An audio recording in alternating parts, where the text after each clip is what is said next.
Shri Swami Samarth. Doctor rakhi सोमवारी काय करायचे सांगण्यासाठी आली आहे. आज आहे सोमवार आणि आपला पितृपक्ष सुरू झालेला आहे. 7 तारखेपासून तर काल आपल्याला चंद्रग्रहणही झालेला आहे. तर आज सगळं शुद्ध करायचं आहे. मी सांगितल्याप्रमाणे गोमूत्र आणि मिठाने तुम्ही आपल्या घरातली साफसफाई, देवारा पुसा, देवांची जे फोटो मूर्ती वगैरे असेल त्यांना सुद्धा शुद्ध करा. शंकराच्या पिंडीला सुद्धा तुम्ही जल देऊन शुद्ध करा. जर तुमच्याकडे गंगा जल असेल, गोमूत्र असेल, त्याप्रमाणे तुम्ही शुद्ध करू शकता. त्याचप्रमाणे तुमच्या पाण्यात, आंघोळीच्या पाण्यामध्ये गोमूत्र घाला किंवा मीठ घाला. अशा प्रकारे तुम्ही तुमची आंघोळ करू शकता. आज आपला पहिला दिवस आहे, दुसरा दिवस आहे. तर आज पितृदान असतं लहान मुलांसाठी, ज्यांच्या घरामध्ये लहान मुलां गेलेले असतात, अकस्मात म्हणा कसे, तर त्यांचं आज पितृदान असतं. त्याच्यामुळे आजच्या दानामध्ये लहान मुलांना दूध, खेळणी असा तुम्ही दानामध्ये द्या. शंकराच्या पिंडीवर जल आणि तांदूळ अर्पण करा. पिंपळेच्या झाडाखाली न विसरता थोडस दूध आणि जल अर्पण करा. दिवा लावा. पूर्ण म्हणजे 7 तारखेपासून तर 21 तारखे पूर्ण, ह्या पूर्ण एवढ्या 15 दिवसामध्ये रोज पिंपळेच्या झाडाखाली आपल्याला दिवा लावायचा आहे.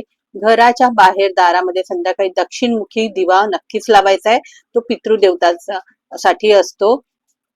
आपले जे कर्म असतात त्या कर्माला फळ मिळावं, आपण जे केलेली पाप असतात त्यांना आपल्या पितरांचे आशीर्वाद मिळावे आणि आपण आपल्या आयुष्यात सुखी समाधानी आपल्या संसारात राहावं, यासाठी पितरांना दान करणं किंवा पितरांना जेवण घालणं फार महत्वाचं असं. काही लोक गयाला जातात, बनारसला जातात, परत इथे महादेवाला, महाराष्ट्रामध्ये महादेवाला जातात. तर अशा ह्या ठिकाणी जाऊन आपण पितृदान करा.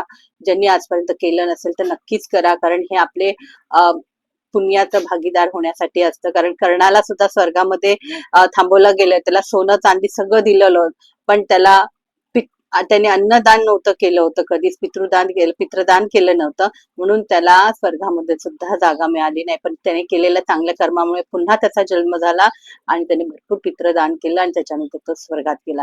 तर ही जी कथा आहे ही खरंच पौराणिक कथा आपल्यासाठी तेवढीच महत्वाची आहे. काही करा, थोडं थोडं दान ह्या 15 दिवसामध्ये जसं तुम्हाला जमेल तसं दान करा. आपल्या गायींना घास द्या, सूर्याला जल द्या, पिंपळाच्या झाडाची सेवा करा, गरिबांना अन्नदान करा. आश्रमांमध्ये, वृद्धाश्रमांमध्ये जसं तुम्हाला अपंग असतात तिथे तुम्ही जसं तुमच्या सोयीस्कर पडेल असं तुम्ही ह्या पितृपक्षामध्ये दान करा. आणि आपल्या पितृंना त्या दिवशी तुम्ही याला, तर आज लहान बालकांच्या पितरांचा दिवस आहे, तर बालकांना तुम्ही खेळणी द्या आणि त्यांना अन्नदान करा, त्यांना पुस्तक वह्या द्या. अशा दानामध्ये तुम्ही सामील व्हा. आणि शिवशंकराला जल द्या, तांदूळ द्या, दूध द्या, बेलपत्र द्या, गणपती बाप्पाला फूल वाहा, दुर्वा वाहा, आपल्या कुलस्वामींना गजरे फूल हळदी कुंकू वाहा. जय श्री स्वामी समर्थ.